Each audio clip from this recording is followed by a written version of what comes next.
इस वक्त इस्लामाबाद में अमेरिका ईरान की आमने सामने बैठकर बातचीत चल रही है और इस बातचीत से क्या हल निकलता है ये कुछ देर में सामने भी आ जाएगा। लेकिन उसके पहले ईरान और अमेरिका का एक्शन और डायलॉग दोनों युद्ध का स्थायी समाधान ढूंढने की जगह युद्ध को और भड़काने वाले दिखे। ईरान की मिनाब वाली स्ट्रेटेजी और ट्रंप की डायरेक्ट धमकी के साए में इस्लामाबाद टॉक का नतीजा क्या निकलता है, पूरी दुनिया की नजर इस वक्त इसी पर टिकी है। कल से महायुद्ध 2.0 छिड़ेगा या वार्ता से हल निकल आएगा, ये इस वक्त पूरी दुनिया के सामने सबसे बड़ा यक्ष प्रश्न है। तस्वीर नंबर 1।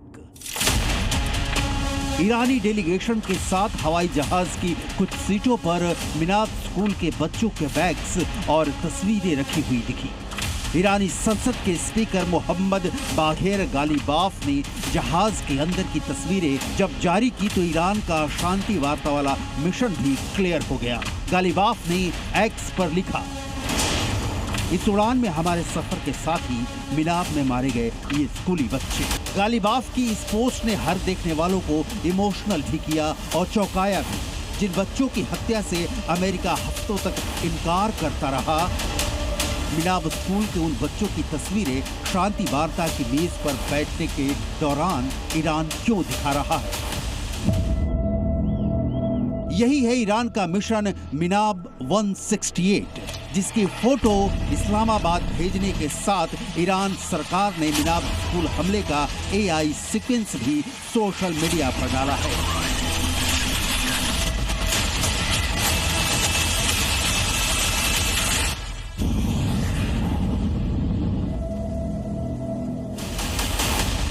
शांति वार्ता के लिए ईरान किस मंशा के साथ इस्लामाबाद पहुंचा, मिनाब की तस्वीरें इसकी गवाही दे रही हैं। और दूसरी ओर प्रेसिडेंट ट्रंप की धमकी सुनिए। ट्रंप सिर्फ धमका ही नहीं रहे हैं बल्कि दुनिया को दिखा रहे हैं कि कैसे उनका cargo aircraft C-130 middle east के लिए लोड किया जा रहा है। अमेरिकी सेंट्रल कमांड मिडिल ईस्ट में जेट भेज रहा है। कुछ दिनों में अतिरिक्त सैनिक भी पहुंचने वाले हैं। सोचिए जरा, एक और ईरान की मिनाब 168 की तस्वीरों के जरिए अमेरिका को वॉर क्रिमिनल बताने की कोशिश और दूसरी ओर ट्रंप की धमकी के साथ साथ सेना की नए सिरे से तैनात। और इसी बीच इस्लामाबाद टॉक से ईरान अमेरिका के बीच स्थायी सुलह की कोशिश।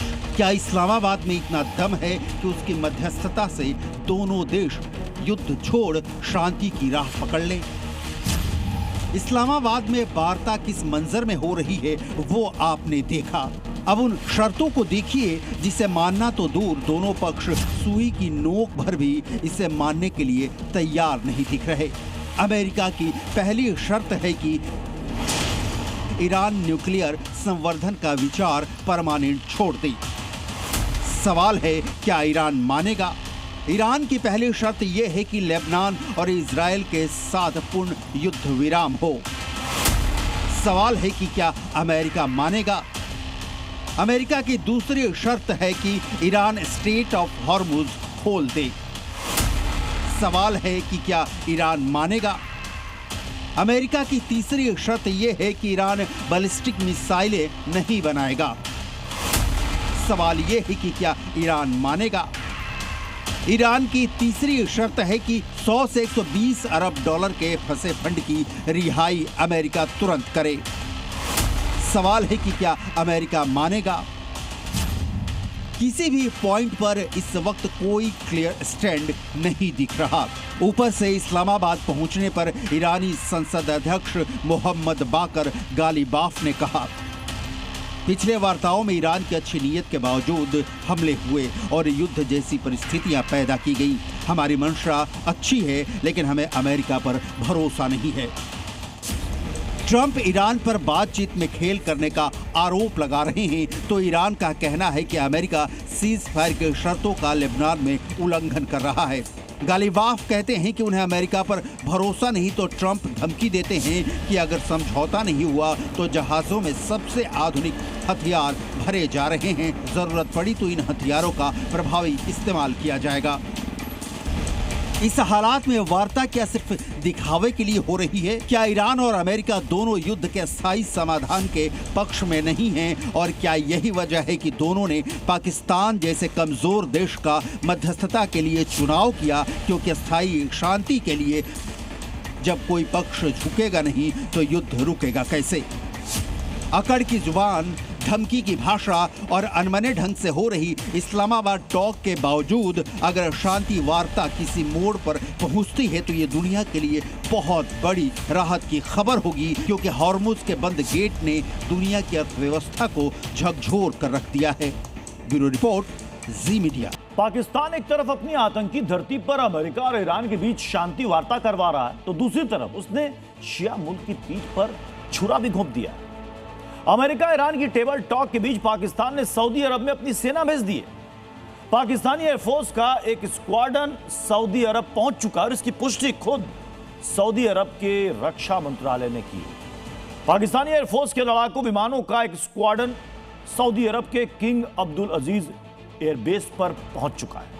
यह वही एयरबेस है जिस पर ईरान के साथ युद्ध के दौरान कई बार ड्रोन और मिसाइल हमले हुए। पाकिस्तानी सैन्य दल में पाकिस्तानी एयरफोर्स के लड़ाकू और सहायक विमान भी इसमें शामिल हैं। इस्लामाबाद में जारी राउंड टेबल टॉक के साथ साथ अमेरिका और ईरान जंगी तैयारियों में भी जुटे हुए। पर्दे के पीछे बड़े वॉर प्लान का ब्लूप्रिंट भी तैयार किया जा रहा है। बैटलफील्ड में एक दूसरे पर घात लगाकर हमला करने की तैयारी चल रही है, क्योंकि एक तरफ ट्रंप ने शांति वार्ता के दौरान अपनी सेना और विध्वंसक हथियारों को मिडिल ईस्ट में अलर्ट मोड पर रखा है, तो वहीं खाड़ी की जंग में खलीफा के साथ ड्रैगन ने भी एंट्री मार ली। कैसे, देखिए इस रिपोर्ट। जहां इस्लामाबाद में अमेरिका ईरान के बीच शांति वार्ता को लेकर बैठक हुई, जंगबंदी से जुड़ी तमाम शर्तों पर चर्चा हुई, लेकिन इससे ठीक उलट मिडिल ईस्ट में दोनों मुल्क जंगी तैयारियां कर रहे हैं।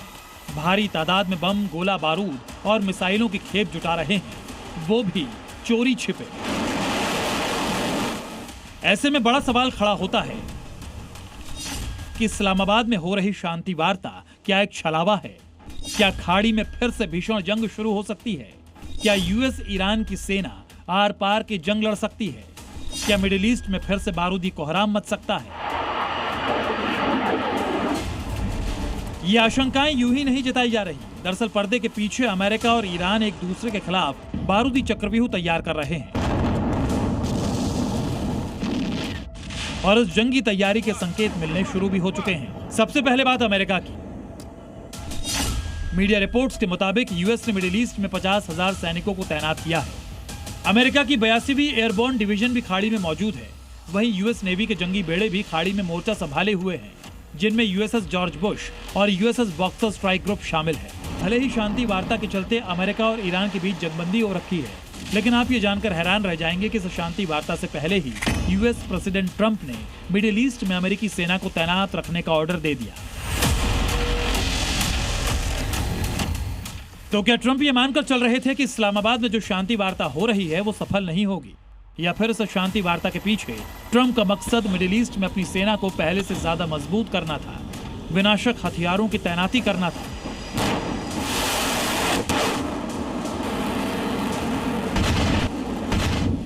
लेकिन ईरान भी अमेरिका से पीछे नहीं है। वो भी पर्दे के पीछे बड़े वॉर प्लान का ब्लूप्रिंट तैयार कर रहा है और ये खुलासा अमेरिकी खुफिया एजेंसी ने किया है।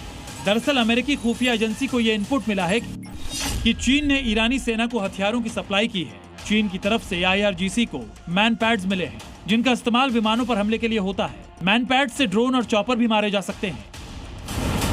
अगर अमेरिकी खुफिया एजेंसी के इस दावे में जरा भी सच्चाई है, तो फिर ये अमेरिकी सेना के लिए खतरे की घंटी है, क्योंकि अगर मिडिल ईस्ट की जंग में ईरान के साथ चीन भी उतर गया या फिर चीन ने ईरान की सैन्य मदद की, तो फिर ट्रंप के ईरान फतह का ख्वाब टूटना तय है। और सबसे अहम ये कि सीज फायर की जो कोशिशें चल रही हैं, वो हमेशा हमेशा के लिए जमींदोज हो सकती हैं।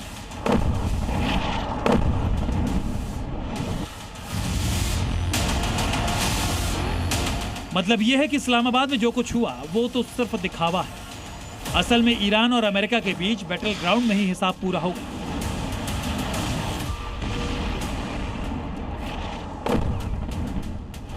यानी मिडिल ईस्ट में अब तक की सबसे भीषण जंग का आगाज किसी भी वक्त हो सकता है। ब्यूरो रिपोर्ट, जी मीडिया। अमेरिका इजराइल के साथ ईरान की जंग, भले ही अभी सीज फायर इनके बीच चल रहा हो, लेकिन इस बीच अमेरिका से एक ऐसा बयान आया है जिसने दुनिया भर में हलचल तेज कर दी। अमेरिकी थिंक टैंक का प्रमुख चेहरा माने जाने वाले एक नामचीन प्रोफेसर ने यह आशंका जताई है कि इजराइल ईरान पर परमाणु हमला कर सकता है। सीज फायर के बीच अमेरिकी प्रोफेसर ने यह आशंका क्यों जताई, देखिए इस रिपोर्ट में। जो अमेरिका ने हिरोशिमा में किया वही इजराइल ईरान में करेगा। क्या ईरान पर होगा आखिरी बार? नेतन्याहू कर देंगे एटमी प्रहार? ये सवाल इसलिए क्योंकि इजराइल के कट्टर आलोचक माने जाने वाले अमेरिका के दिग्गज प्रोफेसर जॉन मेयरशाइमर ने इस बात की आशंका जताई है। उन्होंने कहा है कि इजराइल आखिरकार ईरान के खिलाफ अपने आखिरी अस्त्र के रूप में परमाणु हथियार का ही इस्तेमाल करेगा, क्योंकि उसके सारे दांव फेल होते जा रहे हैं। मिडिल ईस्ट में जंग शुरू होने के बाद से इजराइल कभी भी इस पक्ष में नहीं रहा कि ईरान पर हमले रोके जाएं। लेकिन बावजूद इसके ट्रंप ने इजराइल को पहले ईरान के ऊर्जा ढांचों पर हमले न करने की हिदायत दी, फिर सीज फायर की बात भी मान ली। यानी ईरान के खिलाफ इजराइल का हर दांव फेल हो रहा है। ऐसे में आखिरी विकल्प के रूप में वो एटमी ताकत का इस्तेमाल कर सकता है, इस बात की पूरी संभावना है। ईरान के साथ चल रहे युद्ध का रुख अमेरिका और इजराइल दोनों के लिए एक रणनीतिक झटका ही साबित हुआ है। दोनों की उम्मीदों के विपरीत न तो ईरान में सत्ता परिवर्तन हुआ और न ही जंगी मोर्चे पर ईरान झुका, बल्कि उसने तो जबरदस्त पलटवार कर अमेरिका और इजराइल के ही पसीने छुड़ा दिए। ये बात जगजाहिर है कि ईरान के पास 450 किलो से 5500 किलो तक इनरिच्ड यूरेनियम मौजूद है और वो इससे कई परमाणु बम बना सकता है। ऐसी खबरें भी हैं कि अमेरिका और इजराइल के भीषण हमलों के बावजूद ईरान का ये यूरेनियम भंडार पूरी तरह से सुरक्षित है। ऐसे में पूरी संभावना है कि अगर ईरान जंग में घुटने नहीं टेकता है तो नेतन्याहू परमाणु हथियारों का इस्तेमाल कर सकते हैं। मेयरशाइमर ने होर्मुज स्ट्रेट पर ईरान के प्रभावी नियंत्रण को इस युद्ध में एक बड़ा मोड़ बताया। उन्होंने तर्क दिया कि ईरान के इस कदम ने युद्ध में अमेरिका और इजराइल की सैन्य रणनीति की सीमाओं को दुनिया के सामने उजागर कर दिया। साथ ही ये भी बता दिया कि इजराइल अपने दम पर ईरान को जंगी मोर्चे पर झुका नहीं सकता। ऐसे में इजराइल परमाणु हमले का विकल्प अपना सकता है। माना जाता है कि इजराइल के पास परमाणु हथियार मौजूद हैं, हालांकि उसने आधिकारिक तौर पर इसकी पुष्टि या खंडन कभी नहीं किया। एक अनुमान के मुताबिक इजराइल के पास लगभग 90 परमाणु हथियार हैं और वो पनडुब्बियों, विमानों और मिसाइलों के जरिए इन्हें दागने में सक्षम है। इजराइल ने परमाणु हथियारों के अप्रसार संधि पर हस्ताक्षर भी नहीं किए हैं, इसीलिए उसके परमाणु ठिकाने अंतर्राष्ट्रीय परमाणु ऊर्जा एजेंसी के निरीक्षण के दायरे में भी नहीं आते। मेयरशाइमर का मानना है कि अंतर्राष्ट्रीय व्यवस्था में कोई सुप्रीम पावर नहीं है, इसलिए हर देश अपनी सुरक्षा के लिए हमेशा अपनी ताकत बढ़ाने की कोशिश करता है। उनके मुताबिक ऐसे देश तब तक चैन से नहीं बैठते जब तक वो अपने क्षेत्र में वर्चस्व हासिल न कर लें। मिडिल ईस्ट में वर्चस्व की यही लड़ाई अब एटमी लड़ाई में बदल सकती है। ब्यूरो रिपोर्ट, जी मीडिया। आपको क्या लगता है, ट्रंप ईरान से सीजफायर के लिए, डील के लिए ऐसे ही मान गए? नहीं, 40 दिन चले इस युद्ध में ईरान ने अमेरिका को पूरी तरह से अंधा कर दिया था। ईरान ने अमेरिका के आंख कान को फोड़ दिए। जो ट्रंप इंडिया पाकिस्तान वॉर में उछल उछल कर कहते थे 7 प्लेन गिरे हैं, 9 प्लेन गिरे हैं, लेकिन ईरान ने अमेरिका के कितने प्लेन गिराए हैं ट्रंप ये नहीं बता रहे हैं। दरअसल ईरान ने अमेरिका के 30 से ज्यादा विमानों को मार गिराया। इसमें अमेरिका के वो फाइटर जेट भी शामिल हैं जिसके ऊपर अमेरिका को बहुत गुमान था। अमेरिका के 39 हवाबाजों को ईरान ने मिट्टी में मिला दिया।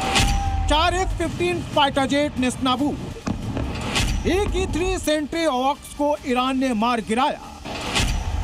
930 करोड़ रुपए के 2 MC-130J कमांडो विमान को 30 सेकंड में ध्वस्त कर दिया। ईरान युद्ध में अमेरिका का सबसे हाईटेक 5th जनरेशन का फाइटर जेट F-35 घायल हो चुका है।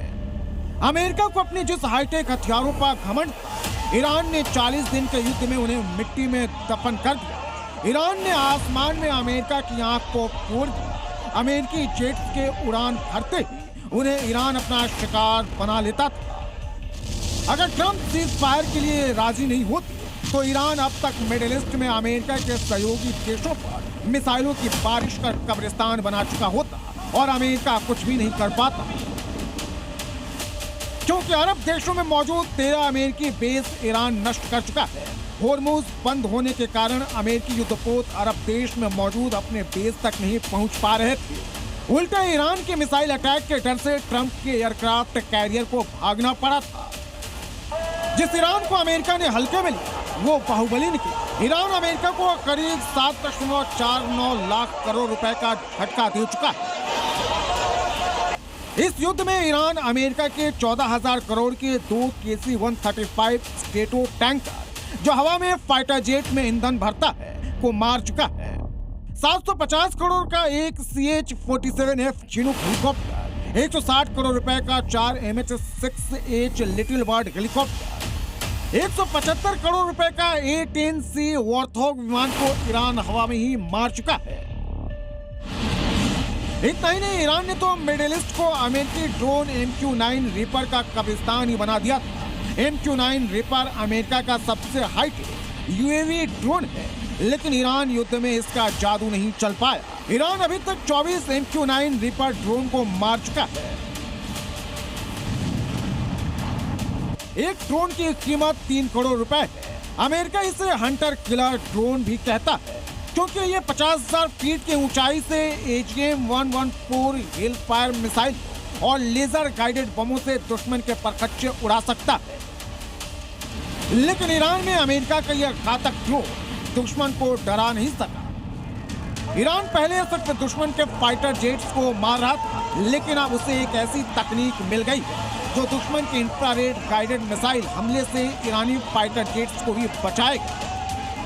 ये DIRCM तकनीक है, जिससे अमेरिका अपने फाइटर जेट्स को दुश्मन की मिसाइलों से सुरक्षा करता है। लेकिन अब ये तकनीक ईरान के पास पहुंच गई और दिया भी है अमेरिका ने। कैसे, समझ लीजिए। पायलट रेस्क्यू ऑपरेशन के दौरान अमेरिकी सैनिकों ने जिन विमानों को ईरान में नष्ट किया था, वो जेट्स DIR तकनीक से लैस थे, जो अब ये तकनीक ईरान के हाथ लग गई है। DIRCM का पूरा नाम डायरेक्टेड इंफ्रारेड काउंटर मेजर है, जो दुश्मन के हमले से बचाने के लिए इसे फाइटर जेट्स या बड़े विमानों में लगाया जाता है। ये आने वाली हीट सीकिंग मिसाइलों के खतरे का पता लगाती है, फिर जेट को बचाने के लिए काम करने लगती है।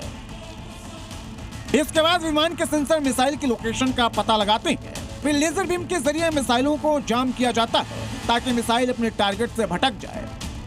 अब ईरान इस तकनीक को अपने फाइटर जेट्स और विमानों में फिट कर अमेरिका को डबल स्ट्रोक देने की तैयारी में है। ब्यूरो रिपोर्ट, जी मीडिया। इस्लामाबाद वाली मेज पर अमेरिका ईरान की संधि हो भी जाती है तो हॉर्मुज संकट का हल फिलहाल निकलता दिख नहीं रहा। इसका मतलब है कि दुनिया के इस 20% तेल गैस आवाजाही वाले रास्ते में अभी बहुत सारे रोड़े हैं।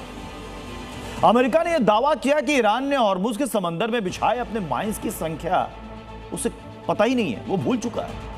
ये माइंस कहां और कितनी तादाद में बिछाए गए ईरान को याद ही नहीं है। ऊपर से ईरान के पास इन माइंस को हटाने की क्षमता भी नहीं है। स्ट्रेट ऑफ हॉर्मुज का पूरा दक्षिणी और पश्चिमी मुहाना नेवल माइंस से भर चुका है ईरान। यानी इस पूरे क्षेत्र में ईरान के वो वेपन एक्टिव हैं जिन्हें तकनीकी भाषा में सेट एंड फॉरगेट बम कहा जाता है। सेट एंड फॉरगेट का मतलब हुआ माइंस लगा दीजिए और इसे भूल जाइए। ये किसी टारगेट की तरफ जाकर हमला नहीं करता, बल्कि टारगेट खुद इसके पास आकर शिकार हो जाता है। अब अमेरिका ने दावा किया है कि ईरान अपनी बिछाई गई बारूदी सुरंगें ढूंढ नहीं पा रहा है और इन्हें हटाने की क्षमता भी नहीं है, इसलिए ईरान समुद्री रास्ते को पूरी तरह नहीं खोल पा रहा है। अमेरिका ने दावा किया है कि ईरान ने समुद्री बारूदी सुरंगें बिना सोचे समझे और अनियमित तरीके से बिछाई। कई बारूदी सुरंगों का रिकॉर्ड भी नहीं रखा गया।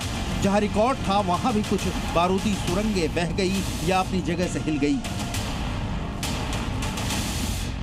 अब ईरान को पता नहीं है कि कितनी बारूदी सुरंगें कहां हैं। ईरान ने हॉर्मुज में माइंस बिछाने का काम जंग के शुरुआती दिनों में ही कर दिया था।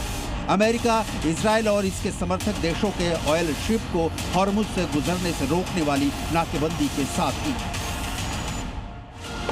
अब आपके जहन में ये सवाल उठ रहा होगा कि ये नेवल माइंस होते कैसे हैं।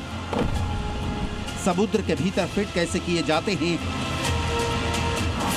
और ये इतने ताकतवर कैसे होते हैं जिससे अमेरिका जैसे मजबूत देश की नौसेना भी डर रही है।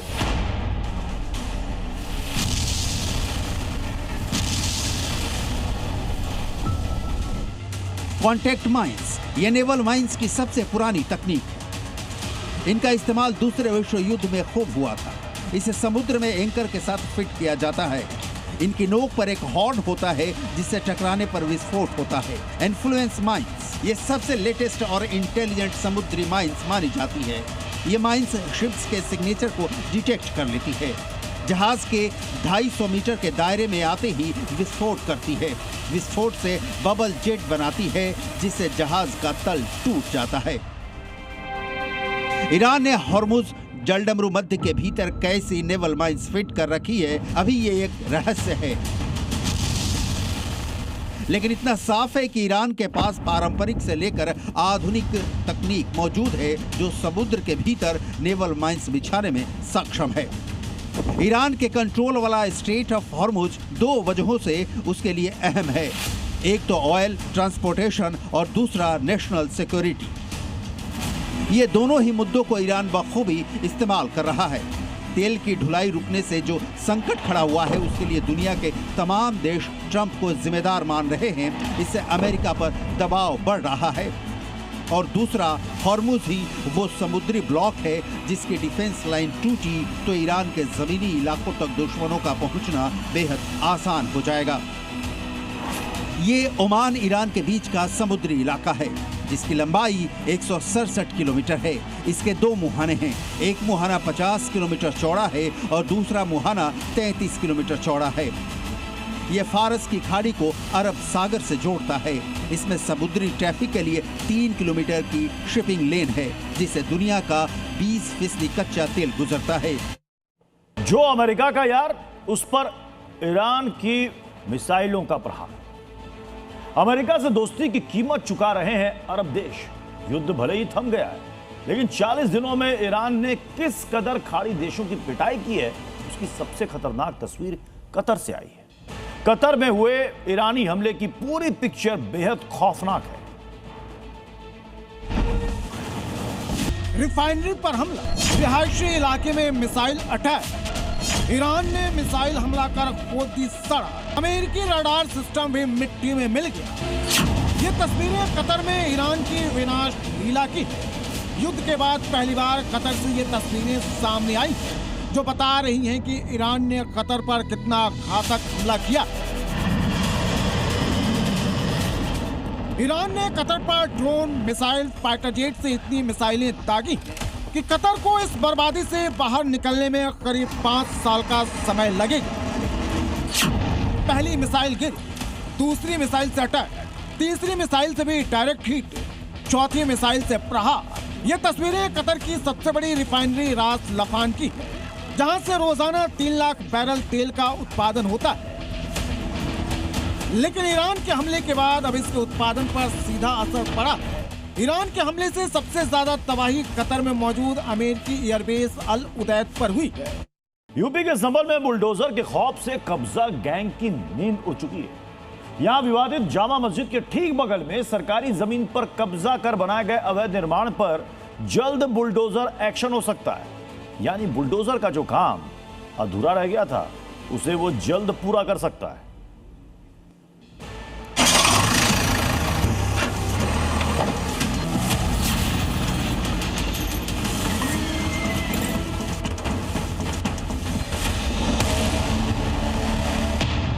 संभल एक सच्चाई है। दुनिया को बोलेंगे कि भगवान ने जिसको आंखें दी हैं वो आके देखो तो क्या हुआ था संभल में। जो जैसे समझेगा उसको उसी भाषा में समझाना चाहिए। लगभग 1.25 साल बीत चुका है लेकिन सनातनियों के जख्म संभल की सच्चाई जानकर अभी भी ताजा है।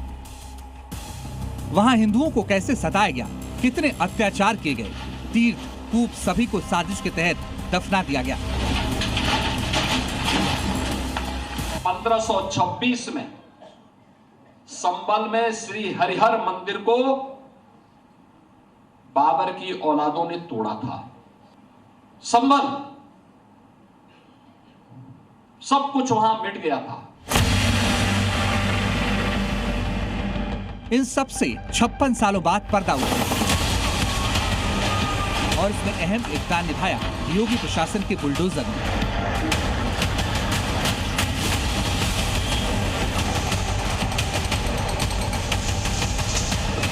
इसलिए तो कहते हैं संभल और बुलडोजर का पुराना नाता है, क्योंकि अवैध कब्जाधारियों ने संभल की डेमोग्राफी बदलने की जब साजिश रची, तब न सिर्फ इस जमीन पर तीर्थ और कूप को लुप्त किया गया, बल्कि कब्रिस्तान की सरकारी जमीन को भी हथियाने की साजिश रची। एक शरारत के तहत एक निश्चित समय के अंदर समाप्त कर दिया गया। अब योगी का बुलडोजर वहां के सताए हर हिंदू को इंसाफ दिला रहा है। तभी तो योगी के जहन और जुबान से संभल में हिंदुओं से हुआ अत्याचार कभी निकलता ही नहीं। हमने तो वही कहा है कि जो हमारा है वो हमें मिल जाना चाहिए। बुलडोजर ने संभल को चारों ओर से खोद डाला। इसका सच पूरी दुनिया के सामने ला कर रख दिया।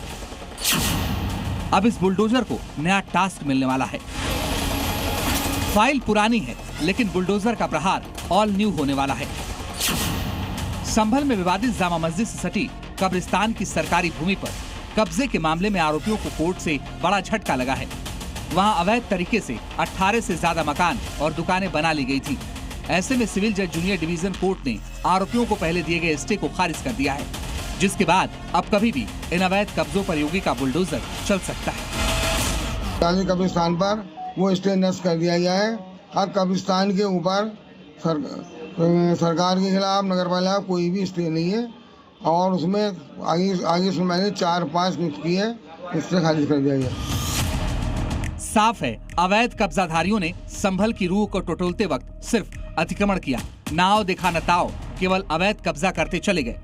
हालांकि अभी इस मामले में अगली सुनवाई 4 मई को फिर होनी है, लेकिन कोर्ट के ताजा फैसले के बाद अवैध कब्जाधारियों में दुकानें, मकान टूटने का डर घर कर गया है, क्योंकि वो जानते हैं कि जब योगी का बुलडोजर आता है वो अपना काम किए बिना लौटता नहीं है। बुलडोजर पूरी फौज के साथ आता है, अतिक्रमणकारियों को आईना दिखाता है और पीड़ितों को इंसाफ दिलाकर ही दम लेता है। इसलिए तो अदालत के इस फैसले का हिंदू स्वागत कर रहे हैं।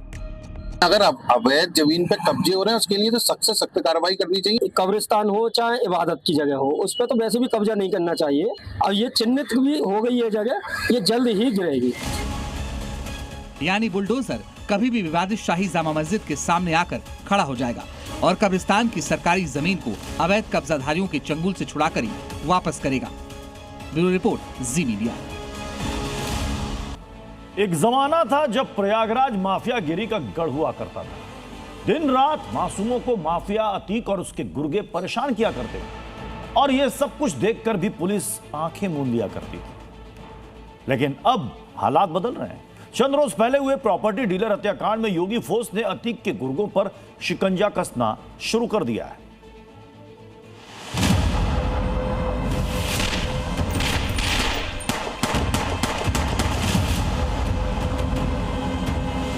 अपराधी कोई भी हो, माफिया कोई भी हो, किसी भी प्रकार का कोई सरपरस्त क्यों न हो, अगर उसने कहीं दुस्साहस किया तो मान करके चलिए कि वह अपने उस दुस्साहस के लिए यमराज के पास जाने के लिए अपना टिकट काट।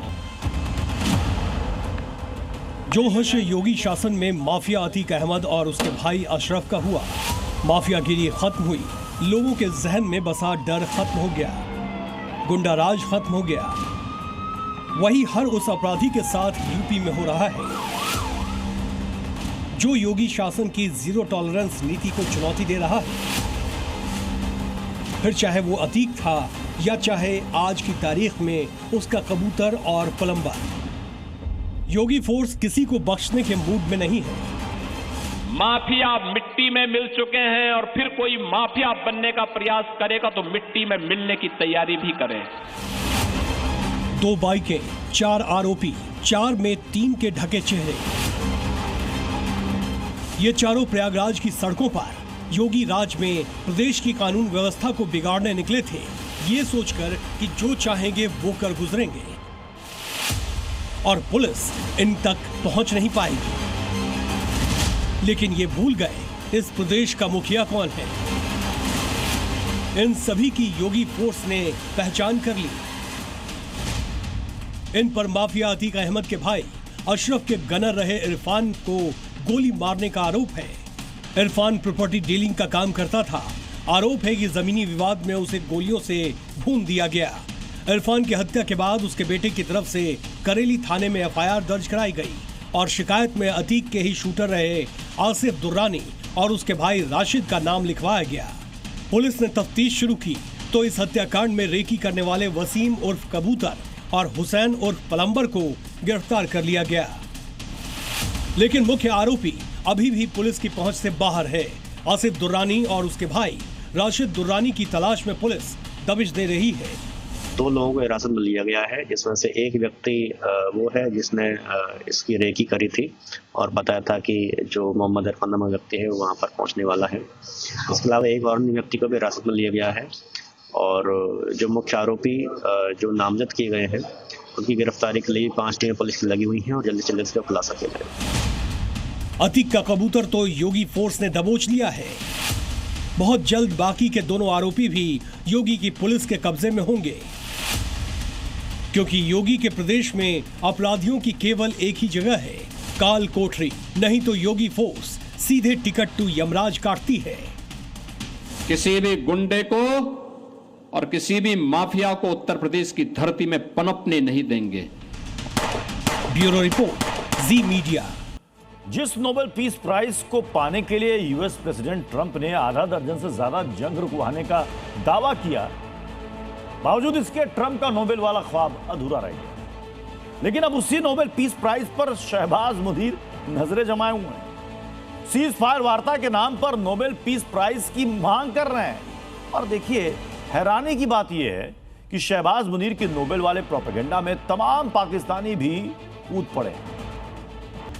भले ही ईरान अमेरिका के बीच तथाकथित सीज फायर हो रखा हो और दोनों देश इस्लामाबाद में शांति वार्ता पर बात कर रहे हों, लेकिन इस पूरे घटनाक्रम को देख पाकिस्तानी बौखला गए, उनका दिमाग सठिया गया है। तभी तो सीज फायर और शांति वार्ता के नाम पर मुनीर शहबाज की गैंग सोशल मीडिया पर एक नया प्रोपेगेंडा चला रही है, वो भी नोबेल पीस प्राइज वाला। सुनिए जरा सोचिए, ये वही पाकिस्तान है जिसे दुनिया आतंक की सबसे बड़ी पनाहगाह मानता है। ये वही पाकिस्तान है जहां मोस्ट वांटेड दहशतगर्द खुलेआम घूमते हैं। ये वही पाकिस्तान है जो भारत के खिलाफ दिन रात टेरर साजिश का ब्लूप्रिंट तैयार करता है।